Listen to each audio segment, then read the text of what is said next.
It's so the spaceship launches behind Dan. Dan, why do you have a flying penis behind you? We did that joke last time. I know, We've done that joke the last 2 times. It's funny to do it again. A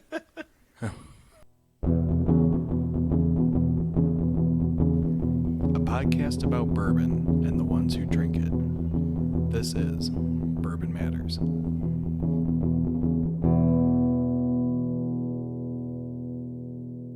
Welcome to Bourbon Matters. I'm Jake. I'm Dan. I am PDL, like it says on the screen. And today we are doing another episode in our Unicorn series. This time, since we're all remote, we're all going to be doing Buffalo Trace Mash Bill number 2 of various types. I'll be doing... go ahead. Come to find out, it's really hard to find 3 of the same unicorn bottle in 3 different parts of the Yeah. U.S. Yeah, unfortunately. I mean, we have some that all 3 of us have. Some, but not many. Yeah. I'm going to do Elmer, T. Lee, and Blanton straight from the barrel. So I'm only going to have a little bit of the Elmer because I really like that one. Elmer is so good. I'm going to do Rock Hill Farms. Boom. Nice. I'm going to do probably one of the least known Buffalo Trace mash bill products. And that is the double apostrophe. The double apostrophe bottle. Hancock's President's Reserve. Dude, it's great. I mean, it's so classy with the gold label and everything. Oh, yeah. the classic old school look straight from this. Like, feels like you're in a bar in the 60s. Yeah, smoking your cigarette. The Wisconsin That's Supper actually a good Club. way to put it. Yeah. Yeah. Anyway, before we get into the whiskey, there's a developing story that kind of started back in January, I think. Yeah, on the Justin side, yeah, but Buffalo, it sounds like Sazerac's been on it for a little bit. Yeah. So Dan actually brought this up today. It's pretty interesting. So there's a store, or a couple stores in Kentucky called Justin's House of Bourbon. And fairly recently, I think, was it January 28th that they got raided? Probably earlier. I was just actually looking down on my phone at Instagram because I followed them on Instagram and I saw when it was starting to develop. Yeah. So anyway, it seems as though both stores, I believe, were raided by the Treasury Department of all places. And it seems to have to do with some sort of alcohol taxation violation.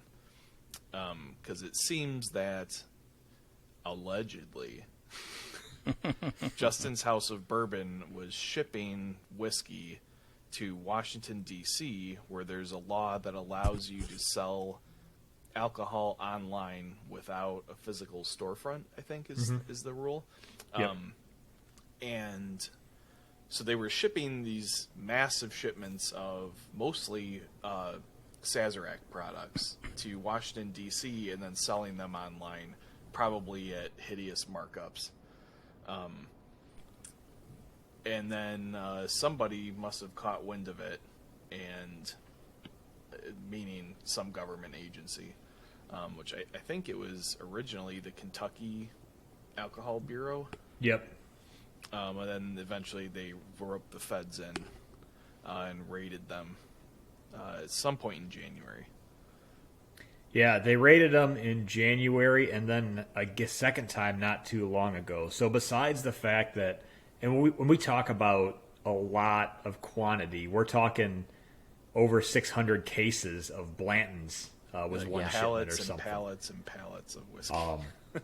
On top of that, though, they also had a bunch of liquor Buffalo Trace products that aren't even sold in the States. They're sold in the Europe market, and they had a bunch of those.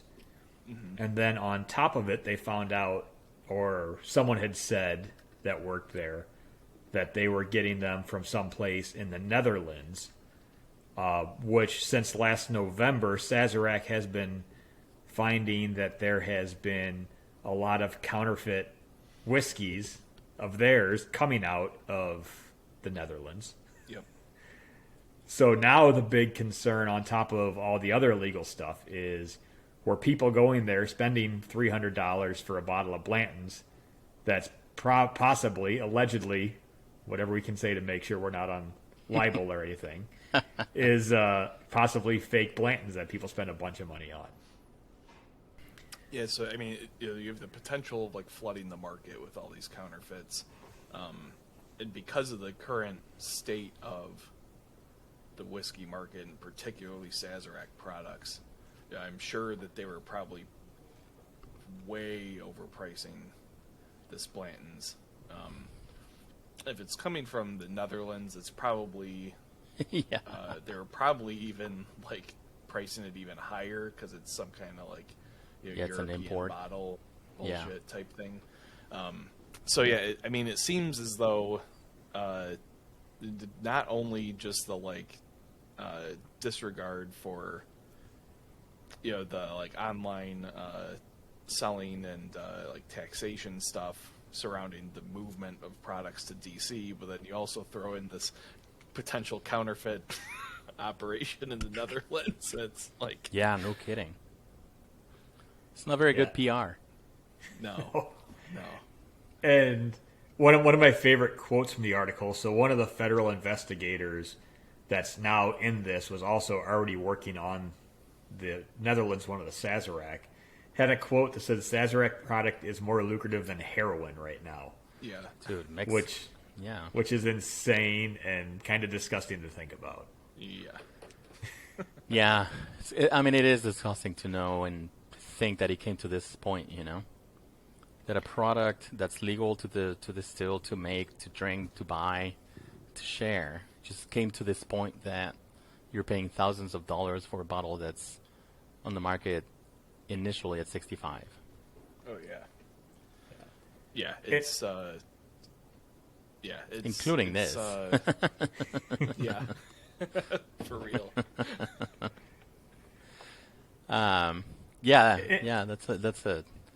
I follow them on Instagram, and I came across the statement. I don't know if you guys follow them. Like when they released that statement, I'm like, I'm sorry, what? And then I started looking into the news stories, and I'm like, oh man, I think there's like 3 district attorneys after them. Did they? So what did their statement say? We were thankful for. Yeah, it was like we're super thankful for the outpouring of support in this difficult time.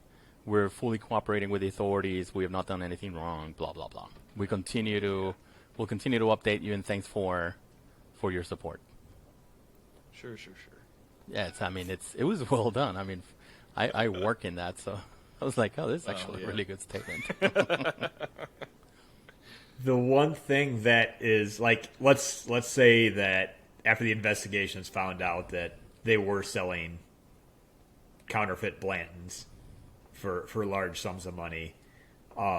We've talked about some bourbons where we've all done it, and I'm sure we'll all do it again, where there's a bottle that you really, really, really, really want, and you're probably never going to see it in a store.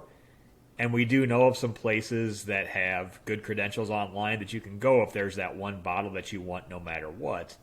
Mm-hmm. We've mentioned a couple of the different big online ones that we say have very strong reputations. Well, if this turns out to be fake, they had a really, really good reputation and name that you never thought they'd be counterfeit. Yeah. So now it again goes back to, I think when you, like we were out there, when we first started out, you overpay a lot to get something that you know is that you want. Well, man, if we know that we've talked about it a long time ago too, that there's a counterfeit market out there, and we were talking more of like the Pappies and some of the very, very high end stuff. But I mean, this is all the way going down to what retails as a $65 bottle of Blanton's possibly being counterfeit now too. Yeah. Yep. That's ridiculous, man. Really sad times that we live in. Well, I mean, if you're going to make counterfeit, you don't counterfeit hundreds. You counterfeit fives and 20s. You have a good operation going. You have a lot of experience in that, Jake? No, just for the NSA listening, I do not have a counterfeiting operation. Where are all those empty Blanton's bottles you have in the background? Yeah. Nice. Yeah, so that's interesting. And again, a lot of these were, I mean, it was mainly Blanton's, or the big ones were Blanton's, Weller, and then Larceny were the top three that they're talking about. But I mean, they were talking thousands of cases that are. I mean, what seems to be the biggest thing that's going to come out of this is sounds like they might have been illegally shipping stuff to states that they shouldn't have been. Yeah. It also sounds like they might have been importing stuff from other countries back into the country illegally. Yeah. And then there's also the possibility that they were importing counterfeit products too. So a lot of things going on there. And of course, we've talked about Sazerac's other lawsuits, so here's something else that they're involved in. Oh, yeah. But one of the reasons that they're always the name out there is because they're pretty much one of the most coveted names in whiskey. Yeah. In the States. So I guess you're going to become a lightning rod for everything. Oh, yeah. Oh, yeah. People will come after you. For sure. So before we move on to what we're drinking tonight, I can't find it now. Well, hold on, I have it on my phone. But there was a story from a local Kentucky outlet. Is it like a local station? It's like I think it's a local. It says it's called Lex Go Eat. Oh, interesting. It's the Lexington Herald Leader. I want to give them credit because this is kind of funny. So, Nice. It said that the Kentucky bureau was kind of onto them. So an undercover ABC agent went into Justin's House of Bourbon and asked for a particularly hard to find bottle, and they had one. So he said, "Hey, are you able to ship this out of state?" And the guy who was working there said no. So then he was like, "Oh, okay." And he's like, "Do you want to have a couple drinks with me?"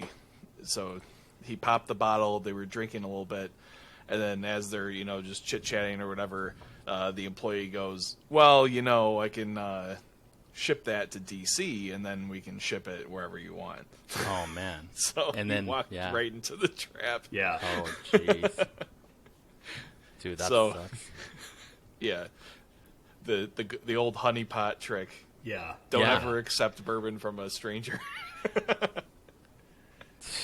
Oh, my God. That's crazy. We'll see what happens. I'm going to keep an eye on that story. Yeah, it'll be interesting to see what unfolds. It's not going to be anything that happens quickly. I mean, this sounds like it's pretty deep, and it's going to take tied a while up in litigation and everything. For sure. Yeah. Good story. After talking about that, let's talk about hard to find Buffalo Trace products that you can sometimes only find at online stores and shady websites to get it shipped in from. Luckily, all of ours that we're going to be talking about, we have gotten from a store that we know the owner at, or other means where it's come straight from a liquor store that we know had received it the correct way. Yep. Jake, since you're doing two, do you want to do one first, then we can come circle back to you? Yeah, so I'm drinking Elmer T. Lee first. Again, these are all Buffalo Trace Mash Bill number 2. I think the only differences really between these are what warehouse they're aged in and for how long. And what floor they're on and the proof it comes out at. Yep.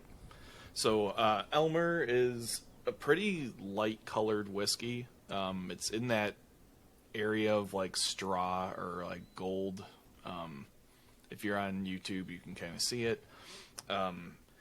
It comes in at exactly 90 proof, and it is a single barrel. A lot of these mash bill 2s are single barrels. Yeah. All the ones we're trying tonight are, I believe. Yeah, I think just Ancient Age might be the only one. So mash bill 2, real quick, is Ancient Age is your cheapest one. Yep. And then you're going to have the biggest well-known one is Blanton's. You're going to have Rock Hill. You're going to have Hancock's. And then you're going to, like your Blanton straight from the barrel, all the other Blantons. And then your Elmer T. Lee or mash bill too, which is their high rye, which is somewhere between about 12 to 15% rye is what is preliminary thought of. Yeah. So on the nose, I'm getting some like citrusy, kind of like orange peel, lemon peel. Very light notes. It's not very heavy on like the wood or anything. If there is a wood note, might be a little bit of like kind of like that cedar smell. Maybe Oh, a yeah. little bit. Oh, that would be, man. I love that smell. Yeah. I am a fan. I love Elmer T. Lee. I like it's got a sourness to it. It's like slightly sour. It's the only one that's explicitly labeled a sour mash, as far as I know. Yeah. But also, as far as I know, I believe all of these are sour mashes. So I it's don't know why they call this one out specifically. Yeah, But because they're all the sour mash. But that one does, Elmer, in my opinion, it does have a nice sour taste to it, like especially in the finish.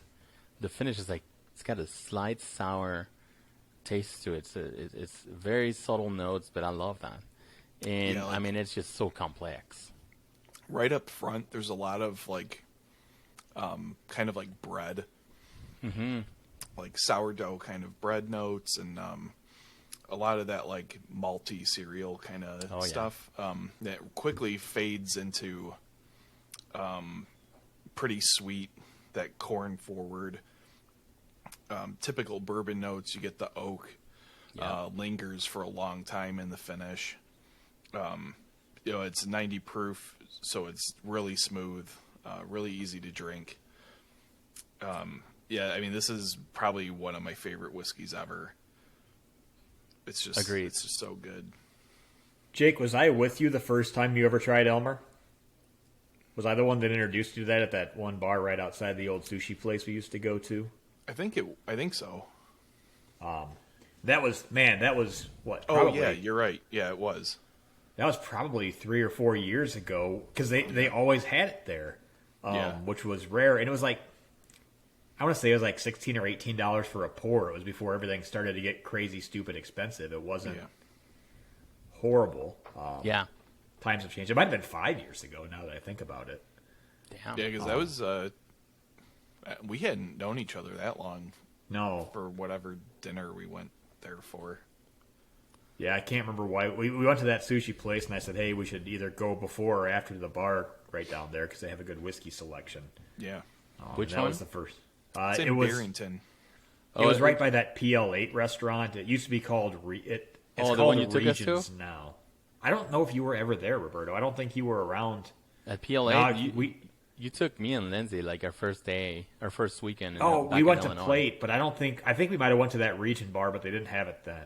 I'm at the sushi place. Yeah. Okay, that was a good sushi place. Yeah, no, I never went to a bar next to that. You only took me to the one where chlamydia started, out there in like past where it started. Where it is. That's not. That could be a factual statement. I forget the town. Yeah, that place looks like somebody's like kill cabin. Yeah, oh man. Dude. Hey, you know what? We've had Weller 12 and Weller CYPB there for she's like, let me get the Weller 12 from the garage. Yeah. Well, me and a legitimate garage.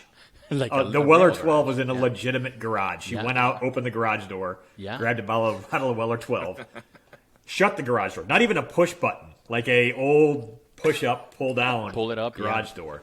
Yeah. Like when did we go, Dan? On like a Sunday at like noon.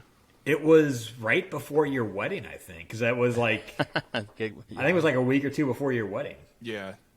Get some CYPB before the wedding. Yeah, we stopped in there. I don't remember. We might have gone shooting earlier or something. I think we were at the gun range, and we came back. Yeah, so we rolled in there. It's literally just us and the bartender, and Dan's like, yeah, we want to get some Weller CYPB. And the guy's like, yeah, okay. Like, puts the glass sleeveless, but not a sleeveless T-shirt. A T-shirt that he ripped the sleeves off of. Yeah. He's just pouring, eyeballing it. And Dan's like, wow, that's a big pour. And he's like, yeah, I don't give a fuck. I don't give a fuck. It's $35. It seems like you should get a lot for $35. Yeah, no kidding. Is that what it was for the shot? It was probably a 2-ounce pour for $35. Damn, that's not too bad for CYPB. We sat outside on the patio because I think I explained it to you, Jake, that the bathroom smell of HPV is the only way I could describe that bar. No, thank you. Yeah, thankfully I didn't have to go to the bathroom when we went. I was at a good place there. I did not have to visit it. Which that Weller CYPB was actually one of the few whiskeys that I've actually disliked. Oh, that's interesting. That one was very butterscotch and marshmallow. Yeah, it was way too butterscotch for me. Mm-hmm. I just I wonder if it was the same release as mine. I liked it. Dan really likes it. I gotta open mine at some point. I'm tired of holding on to them. Yeah. The other Elmer story that you guys weren't around for is I was at a blind tasting at Gold Eagle. Ooh. And the first round, we got our pours, and the first one I tried, I'm like, this is probably one of the best whiskeys I've ever tried at a Gold Eagle blind taste. And the second one was shit. And so Jake's coming around taking our table was unanimous. A was way better than B, and it was me and Julia and then two people we didn't know that were just getting into bourbon. And when was this? A couple months ago. Nice. It was for the Lake County Whiskey. It was the Lake County Whiskey Club one. Oh, that's awesome. And I just remember, the two guys at our table weren't big into it, but they're like, yeah, A's a lot better. You guys are describing all these flavors, but we like A a lot better. And it was funny because once they did the reveal, Jake was like, well, it was a close tally. It was 23-12. It was pretty close. And I'm like, that's not close at all. And we found out A was Elmer. And then the next one, it was 21-15, and he's like, this is a blowout. I'm like, wait, how is this a blowout? And the other one was farther apart, but was close. That's hilarious. He was just trying to put his little spin on it. Yeah. Well, he has a particular dislike for Buffalo Trace products. Yeah, I don't think it's a store owner, and everyone's just hassling you constantly. Oh my God, no. Yeah, that would be so freaking annoying. Pass on that. All right, well, who's up next? Roberto, you want to tell us about Rock Hill? You know what would be super interesting to do one of these days, by the way? Or it would be nice to do it in person. But a mash bill 2 bracket, even though there's only, 5? But just pit them against each other and see blindly, a blind bracket. Mm-hmm. Yeah. And see what mash bill 2 ends up winning. What if it was inch and H or something? Which I'm a big fan of. I mean, I think best $12 I've ever spent. But anyway, so speaking of mash bill 2, mine is... Oh, wait. Hold on. I got a surprise for you. Oh, surprise. I like surprises. Here we go, baby. Nice. Telling you. I picked up some Ancient Age at Sam's. Best $12. I picked up 2 just because this lady has been running out. Rock Hill Farms, single barrel. This one also a mash bill 2, since that's what we're doing, unicorns. I got it in Dallas from my Dallas guy. At the time when I started getting into bourbon, this is 3 years ago, and he sold it to me for $85. I mean, it was something ridiculous. Well, that's not bad. It's supposed to be $50, $60, right? Yeah. No, I mean, not bad at all, because right now you can't find it for less than $300. Mm-hmm. Oh, you meant ridiculously good. Yeah. No, ridiculous that he didn't mark it up to $300 or $350. Yeah. So I got a bottle, and then he called me a week later. He's like, dude, I got another one if you want to scoop it up. I'm like, heck yeah. So I have 2 bottles. This is the one I opened back in Dallas, actually, I think. And I think I drank some of it with you guys. Yeah, I've had some of that bottle. Yeah, we tried that. Yeah. It's a similar profile to Elmer T. Lee, and I wonder what the difference is. You don't know where in the warehouse it's stored, so that may be definitely something that has an effect on it, and of course the temperature, humidity, etc. But it's a very similar profile to Elmer T. Lee. This one is not on the nose, it's sweet. It's like orange peel, maraschino cherries. It's like cookie dough with butter to some extent. It's like it's got a very nice buttery nose. And then on the palate, it's the same thing. It's like orange peel with cereal. And I don't know what kind of cereal, but it's got like almost like a granola taste to me in a really good way. And again, I taste some maraschino cherries in it.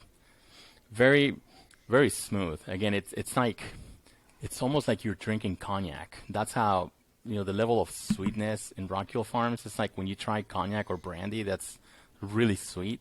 This is not as sweet, of course. It's still a bourbon, but it has like notes of cognac and brandy, which is, to me, it's great. I love this whiskey.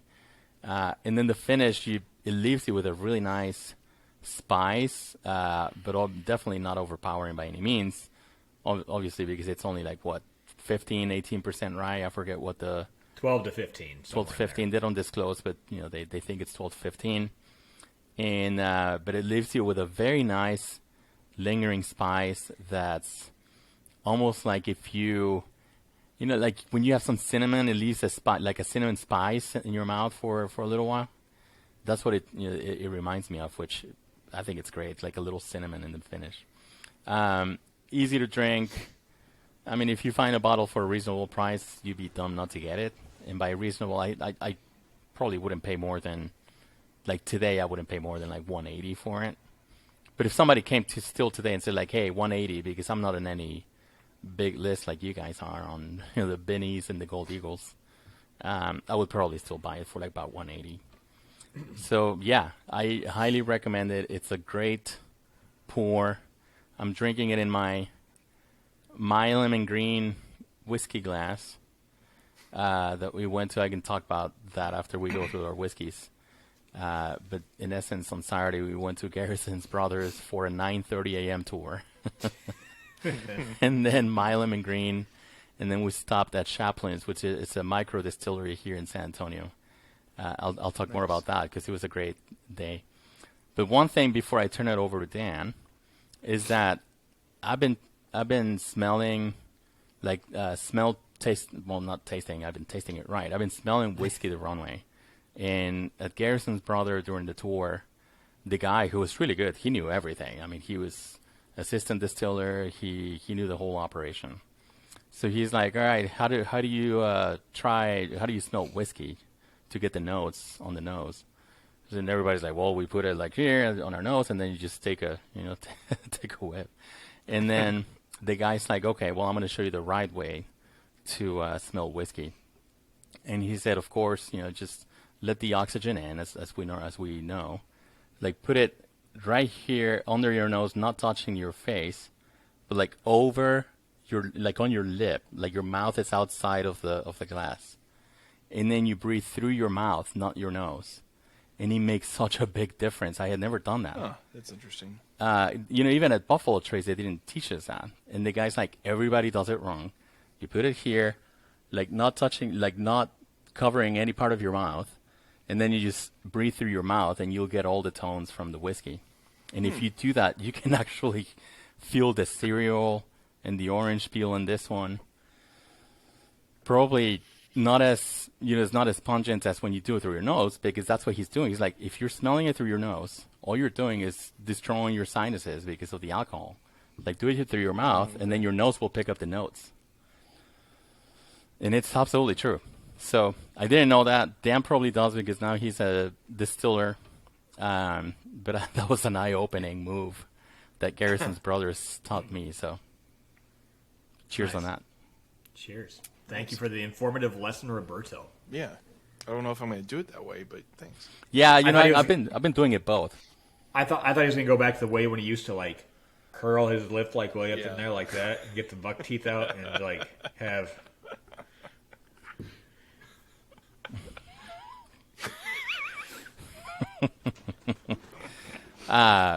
It really does make a difference, though.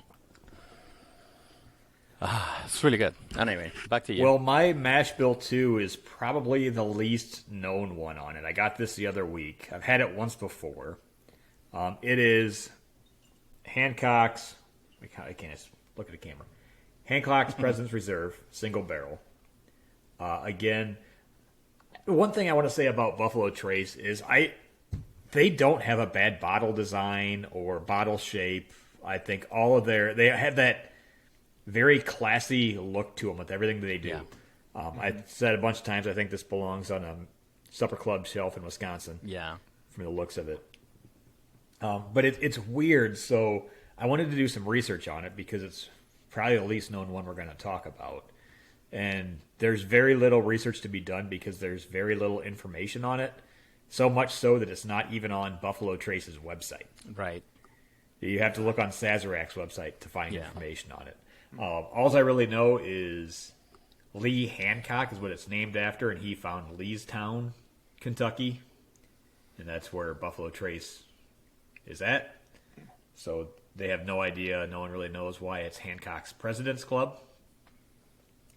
It's 88.9 proof, one of the lowest proof Buffalo Trace products out there. Same as the other one. Trace 90? I don't know. I thought maybe it was 94, but Elmer's 90, right? Yeah. Elmer's, and I didn't cover the proof on mine, but it's 100. I thought Buffalo's 94.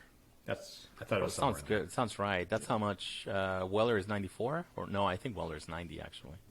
Yeah. Yeah. Just special reserve, yeah. Yeah. Color on this again, super light. Kind of more of that straw color. Really, there's not a lot to this one.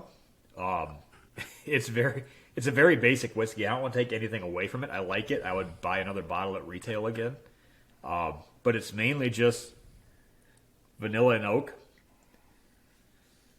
Maybe like a little bit of pear on it. But that's about it on the nose. The palate is very vanilla forward, and then there's really not much of a finish. It is a lower proof. I know we've talked a lot. My proof, I like the 110 to 120 range is normally where I prefer a bourbon, so this is quite a bit lower. Yeah. It's a very easy. I know Jake. I brought it to Jake's Super Bowl party. It's super easy to drink just because there's not much to it. There's no lingering finish, so people that don't like whiskey because of the heavy spice at the end or the burn at the end, there's none of that here. It's down once it's in and down the hatch, it's on to the next sip. It's a $60-some bottle retail. I think that's fine where it's at. There's a lot of other $60 bourbons I'd rather have than this. But seeing people spending $200, $300 online for it, not worth it. But again, I can understand it because this is probably the one you see. I'd say this and Rock Hill are probably almost I see less than Elmer. Yeah, for sure. And everything else. So it's just they almost treat it like it's not even their product. It's weird. I know. It's like Ancient Age, same thing. Like they don't advertise it or anything. You just have to know. I mean, I like it. I think it's a fine. It's almost like a great beginner whiskey or one to get you to get into whiskey. Yeah. But if you're a beginner trying to get into whiskey, you're never going to come across this bottle. Right. Maybe you get lucky. Who knows? Maybe you get lucky. There are plenty of stories of when someone at work walked into a grocery store and they had CYPB on the shelf and they got it at retail. God. So you never know. You never know. Yeah. Always look. You walk into the Jewel, always look in the case. They may have something. Yeah. But it's fun. I'm glad I got it too because this rounded out I've now had all the Buffalo Trace mash bill 2s minus all the different Blanton variations. Dang. Where did you get your Rock Hill? I've had Rock Hill. I don't have a Rock Hill. I had your Rock Hill. Oh, you mean like tried it? Yeah, okay. I've tried them all. I don't have them all. Yeah. Okay. I also like Mash Bill 2 just because that's the whiskey barrel I have. That's my whiskey cabinet. Yeah. Same one that you have is the Mash Bill 2. So would I like to eventually get a Rock Hill Farms for that? Yeah. Am I going to overpay? No, but same as your situation, I would pay $180 for a Rock Hill Farms to complete the collection out. Yeah. Yeah, $180. Don't pay more than $180. But otherwise, again, it's a ripoff. At retail, Hancock's President's Club is worth it. Is it the best $60 bourbon? Not by far, but is it a good, easy drinker? Yeah, I'd take it. I've never drank it. I've never had it. I've never seen it. I just actually recently learned about it. Me too. Yeah. I knew about it a couple months ago when someone brought it into work. Yeah. It was the first I'd ever seen it. I learned about it just when I started to follow a bunch of whiskey accounts late last year, and somebody was like, "Oh, this is Hancock's Precedence." I'm like, "Oh, wow, good to know." Yeah, me and Dan tried it, and I echo the same things that Dan said. It is very easy drinking for how sought after it is and how difficult to find it is. I was actually pretty disappointed. I think a lot of the reason why it's difficult to find is because I don't think they make hardly any of it. Yeah. Man, now I gotta think it's try such a small production. And I'm just guessing that with the proof of it being close to Elmer, it's probably stuff that didn't have enough the spice and some of the other flavor notes that you get out of Elmer. Yeah. They're like, hey, this is a good bourbon. That's just proof it down a little bit farther and sell it as something different. Yeah, I mean, it wasn't bad by any stretch. But, it's like, you want the hyped up thing to be as good as the hype, so. Ooh, is that a forecast into next week's episode? Yeah. Nice. Yeah, so preview for next week, we're going to be talking about overhyped bourbon and the repercussions of giving into the hype. Not that we have personal experience on this at all. Teaser. Yeah. No, Yeah, but we'll share our own personal story regarding overhyped products, and then we'll talk about it in general in the market. So yeah, tune in next week for that. So now I've got the Blanton straight from the barrel. So this is like 10 times darker. Yeah, I was gonna say that looks like Coca-Cola compared to the last one. Yeah, it's a little bit darker on camera than it is in real life, but I mean this looks like barrel proof whiskey. The nose actually is really tame. It has a lot of the same notes that Elmer did. It's just they're kind of like not as present, which is interesting for a barrel proof. Right. But like this, it noses like a 90 proof whiskey, but this is a 130 proof whiskey. Jeez. So it's just 65% alcohol. So yeah, on the palate, it's like huge, oak. Some of that same Elmer and some of the other notes that we've all described are in this one.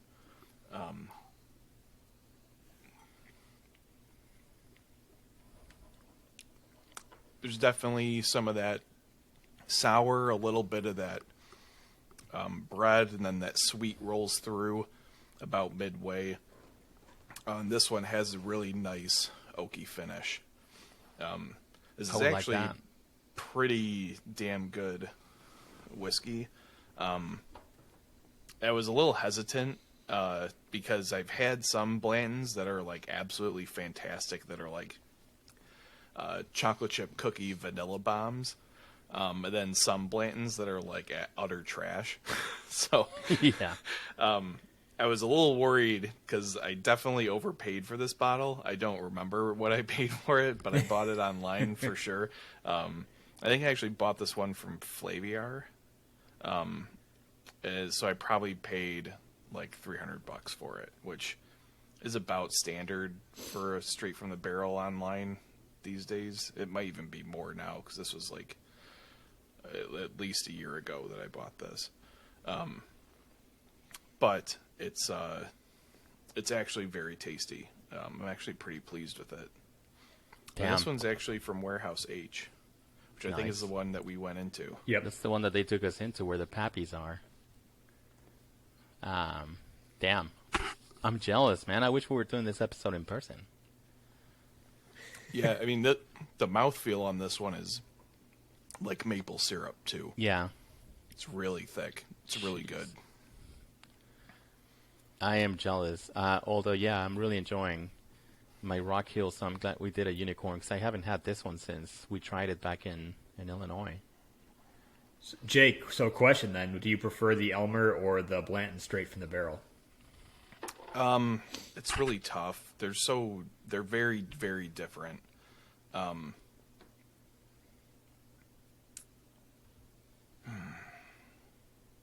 give it to Elmer just because this one has all the advantages of being barrel proof and not being watered down at all. Where like Elmer still has pretty incredible flavor for being 90 proof. So Yeah. I think, I mean, it's been a while since I've tried the Rock Hill. Don't think when I tried it, though, that it had passed Elmer for the mash bill, too. I agree. I agree with that. yes, you didn't particularly care for Rock Hill, right? When we tried it. I think I thought it was fine, but we tried a lot of things that night that were way better from what I remember too. We had a good Taylor night. Rye. We did it for science, though, guys. We didn't do it for any other reason but for science. It was all scientific experiment. That's the most important thing. Yeah. Hey, by the way, Rebecca Creek Distillery follows Bourbon Matters now. Yeah, I saw that. That's pretty cool. Yeah, I want to go there when we come down and visit. Seems like a cool place. Man, you'd love that place because it's it reminds me. Well, never mind. I was going to say it reminds me of Barnstormers, but it is a significantly bigger operation. But it reminds me of that atmosphere. It's like a small distillery. Everything's done there. The distilling, the warehousing, and then they have the bar, indoors and outdoors. They have games. They have darts, bags, and they have a band Wednesday through Sunday, and all the tables outside. And they normally have food trucks in there. So it's great. Nice. It's a really good atmosphere. I like their whiskeys. I'm actually going to go to. They're releasing their BIB in February. Actually, I think it's like in a week or so. Oh, cool. So they're releasing their BIB. I'm really excited because it's a newer distillery, and they were doing a lot of Kentucky and MGP bourbons, whiskeys. They were just finishing them and bottling them, and this BIB is one of their first juices. So that's cool. Well, if it's good, send me some essential oils. Yeah, exactly. So I'm excited. Yeah, I'll let you know how it goes. That's going to be cool. So that's nice. I don't know why they follow us. Maybe they want to get on our podcast. That'd be awesome. Yeah, that'd be really cool. Well, don't you know someone down there that you can talk to, Roberto? I not at Rebecca Creek. You are the talent here, so you should be able to. So the main dudes haven't been there. The times that I've been to Rebecca Creek, it's normally just the bartenders and the tour guides. But when I think I mentioned when I went to Devil's River downtown San Antonio. Oh yeah, that's right. The son of the owner of Devil's River was telling me, it's like, my dad started Rebecca Creek, sold his shares, and now he started Devil's River. So I gotta go back to Devil's River and hang out with them. So that's exciting. I know I'm moving away from the mash bill twos, but I did want to talk about Garrison's brother. Let's go ahead. I think we talked about him. I'm not sure there's anything else we need to really talk about with mash bill 2. I'd say tell us about your adventures. Yeah. So Saturday, we went to Garrison's Brothers. We did a 9:30 tour. It was a little early to drink. We did 3 distilleries that day, and I mean we got pretty toasted, enough to it was 6 of us, enough to when they dropped us off at the house, we finished the Pappy 12. It's always a great thing to do is when you're hammered, drink the most expensive bourbon you're ever going to find. Yeah. That's what I told everybody the next day. I'm like, oh, man, we should have reserved that for a day. Well, the great thing about Roberto is the more drunk he gets, the more expensive bottles he starts opening. That's a true statement. Oh, man, it still had a quarter of a bottle. I mean, it still had plenty. And we finished it at night. It was great. We were sober enough because we went to get tacos before. We were sober enough to appreciate it. So anyway, we went to Garrison's Brothers. That's a good tour. I recommend their property. It's really nicely done. It's in the Texas Hill Country. The guy, Mr. Garrison, I forget his first name.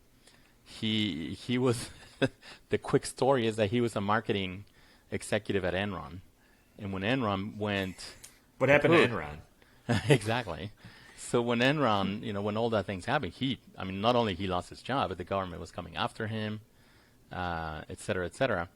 So he was broke, and came to he started like, all right, what am I gonna do? And then he decided to open a distillery with no money. So he got 300 investors, mainly family and friends, to pitch in and open Garrison Brothers, and now it's one of the bigger distilleries in Texas, which distributes globally. I learned not only the U.S. but they distribute globally. Oh wow! So it's a great property, good story. Master Distiller is great. He's part of the tour. He talks to you, and he was saying, I was telling Jake and Dan on the text, they've done one rye, and that's because Mr. Garrison hates rye, and told the master distiller, like, okay, I'll let you do it once, but that's it. You do it once, and that's it. And then he called it High Rye, which High is the town of Hye, High, Texas, where Garrison Brothers is. So he called his rye whiskey High Rye. We didn't try it. Roberto told me, or told us in text that that it was only a one-time thing. I immediately went online to look for it, and you can't find it anywhere. Yeah, that's what the guy said. We did 1,000 bottles. He said, my money is that you will never find it at a store now. Like it's all in secondary market now. I'm kind of pissed because I did see it online last year, and I passed. Yeah. If I had known it was a for real one-time thing, I probably would have bought it. Yeah, he was really proud of it too. He was like, it was great, but they only let me do 1,000 bottles, and guarantee you it's not on any shelf on any store. So that was good. It was a good tour. There's no tasting. You only taste one, and it's their normal single barrel, right off the shelf, which is fine. It's a 1 ounce pour that they gave you at the end. But they have music. They have great freaking food. And then you can do tastings there on your own. So that was cool. Second distillery was Milam and Green. I had never heard of Milam and Green. I don't know had you guys heard about it? Yeah, I got a bottle that I've been drinking quite a bit the last month. I've been trying to finish off. Did they distribute out there in Illinois? Yeah. Sam recommended it to me, I think, at one point. That's why I have it. Shit, man. Sure. I had never heard about it. Mine was given to me as a gift, isn't it? Yeah. Go ahead. Yeah, no, I had never heard of Milam and Green. Well, now what were you going to say? No. Go ahead. Now that you mentioned Sam, I semi-remember that he was telling us, along with other Texas whiskeys, maybe he did. Maybe I do remember that he pointed out a Milam and Green bottle. Yeah, because I think we were asking him about Garrison and Balcones. I think he pointed to that one. I'm remembering that now. Blanco, Texas, and I remember now that I think, we didn't try it, I don't think. But one of the couples that we went with, they live 1 minute away from Milam and Green. He actually lives at Milam and Green. He's like every day sending pictures like, hey, I'm here.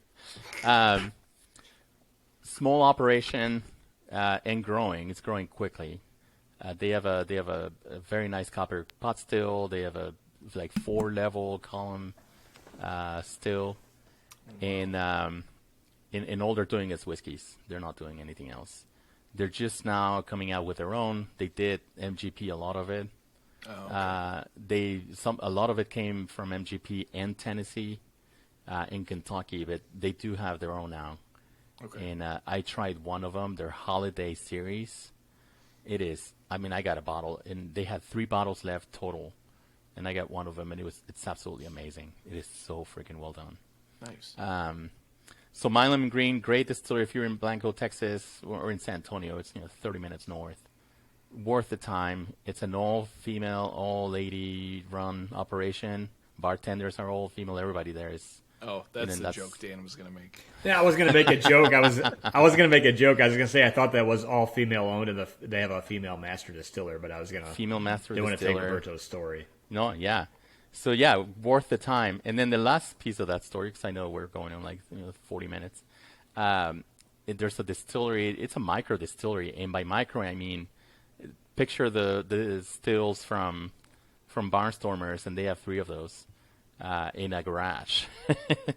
But it's part of the Texas Whiskey Trail, and they're pretty popular. I mean, there were a decent amount of people there.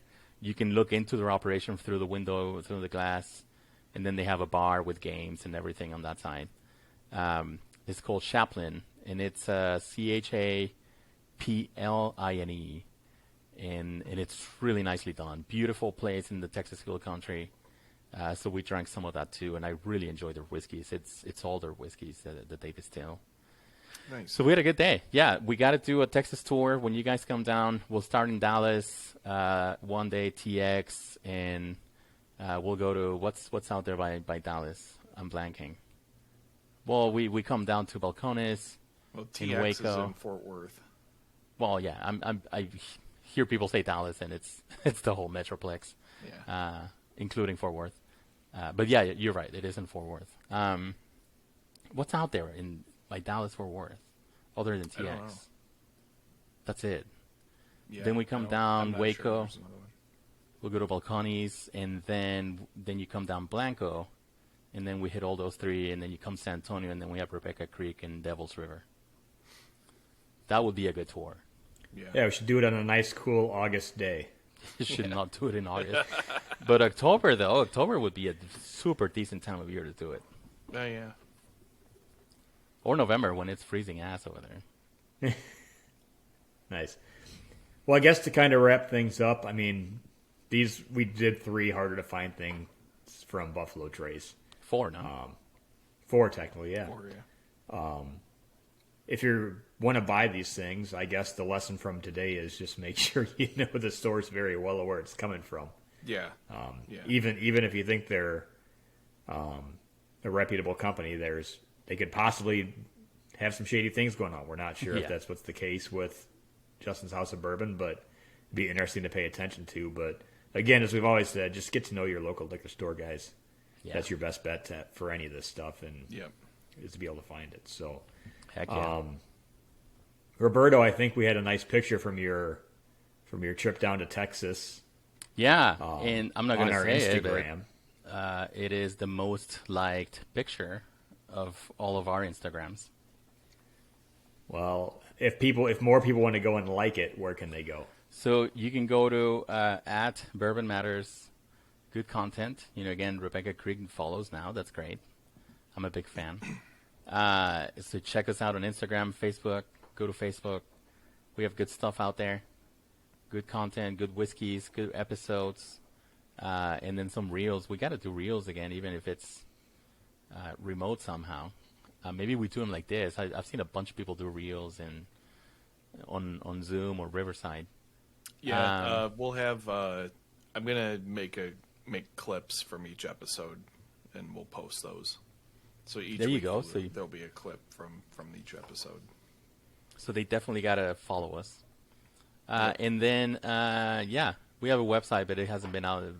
I think it was It's in the works. There's been stuff working in the back end. It hasn't got the publishing stage during yet. the first Bush administration or something. It was the last time it was updated. But anyway, where's the podcast? Yeah, so listen to us on Spotify, Apple, Amazon, or wherever you listen to podcasts. And you can find us on YouTube. Again, search for Bourbon Matters, and you should be able to find us. Make sure you like, rate, subscribe, leave a review, all that stuff. Nice. Yeah. Well, guys, it was fun drinking rare bourbon with you tonight. That was super fun. Yeah. I lost you guys. I don't know what I did. I don't know where you are. Oh, we hear you. Yeah, I just don't know where the actual thing is. There, I Okay, found it. Boomer, try and figure out how to run your laptop. Well, good. It was good catching up. Let's Yep. let's go find some good whiskeys. All right. Yeah. Cheers. Cheers, guys. Cool.